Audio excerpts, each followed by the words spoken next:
Trey Hendrickson is available. Washington needs to go get him. I drew up a scenario that I think allows them to do that. It's Denton's office. Please step in.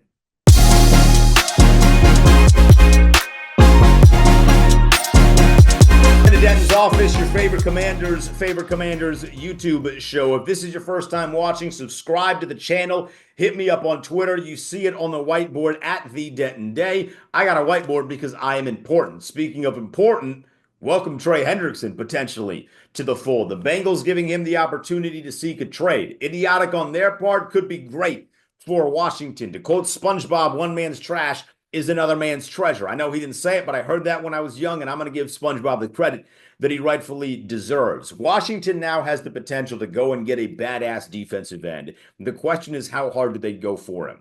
I think Adam Peters should overturn every single stone, but I don't think he should go all in. What do I mean by all in? I don't think you completely mortgage your future, if you will. I kind of hate that term, but it is the best way to describe this.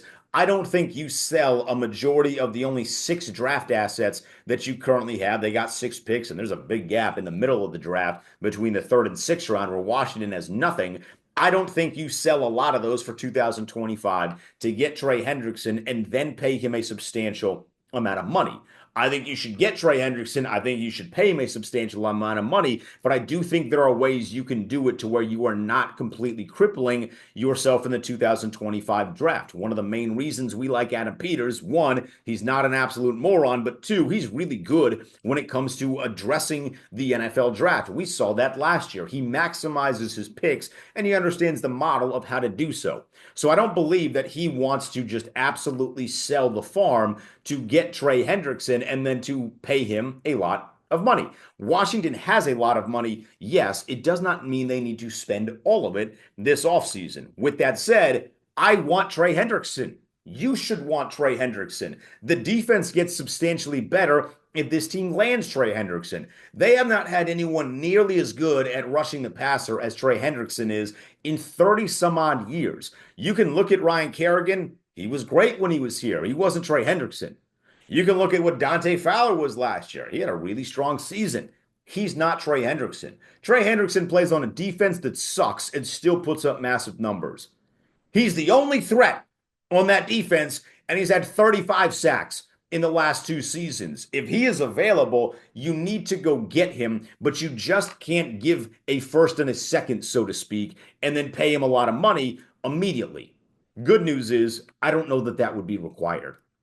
I asked around to some people in Cincinnati. I was curious. I was like, hey, have you heard anything about compensation? And the general consensus was that there was not a lot being whispered about compensation, which leads me to believe that it might be less than some people anticipate. I've seen a lot of first-round picks, maybe a first and a third. If we don't know for sure, there could be a potential that it's less than that. And the benefit that Washington has, or really anybody trying to trade for Trey Hendrickson, but anybody else that's not Washington, we hate them. The benefit that Washington has is that they need to get rid of him, or he's walking. Next season, he walks if they don't get rid of him, which means they're in a little bit of a position of desperation, potentially. And as you get closer to the NFL draft, a player's value is never higher than it is before the NFL draft. For whatever the reason is, and it makes a lot of sense, but organizations squeeze the value out of players ahead of the NFL draft. Once you get into the NFL draft, it feels like it's like getting a used car, getting a car of any kind. The car in the lot, high value. You drive that thing off the lot, it decreases by at least $10,000, right? Potentially half the value. It feels like a player, a 30-year-old defensive end, does the exact same thing as you get to the NFL draft. High value before the draft. The minute the draft starts, it feels like that value decreases a little bit. That benefits Washington. So you don't have to give up massive amounts of draft picks to go and get this guy. And I've drawn up a scenario that I think really fits them. It involves the Las Vegas Raiders, who just gave Max Crosby an arm and a leg on that contract. By the way, that contract taking place when it did not benefit Washington in this, but maybe they can use the Vegas Raiders to their benefit to get Trey Hendrickson. So this is my scenario that I think does work out very well for Washington, and it would be the chef's kiss for what we already feel about Adam Peters, which is obviously very high.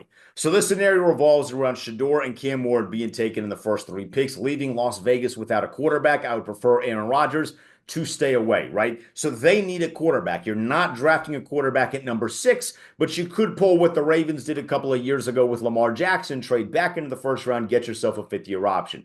Who's drafting at the end of the first round? The Washington Commanders. So the Vegas Raiders get into the first round at number 29, and to do so, they give up a little bit. They give Washington number 44. That's an early pick in the second round, number 112, number 148. So Washington that had 6 picks now all of a sudden has 9 picks. And what Adam Peters does is he flips 2 of those picks, number 61, which is Washington's second round pick, and number 112, which they got in that trade with Vegas. They flip that to Cincinnati on night number 2 of the NFL draft to acquire Trey Hendrickson, and then they sign Trey Hendrickson. So you get an extra draft pick. So instead of having 6, you now have 7, and you have that defensive end. That's maximizing the assets that you have to get some things that you need. You get Trey Hendrickson, and you still allow yourself the opportunity to address areas of need elsewhere in the NFL draft. And then Adam Peters can work his magic, turn a couple of thirds into a fourth and a fifth or something along those lines,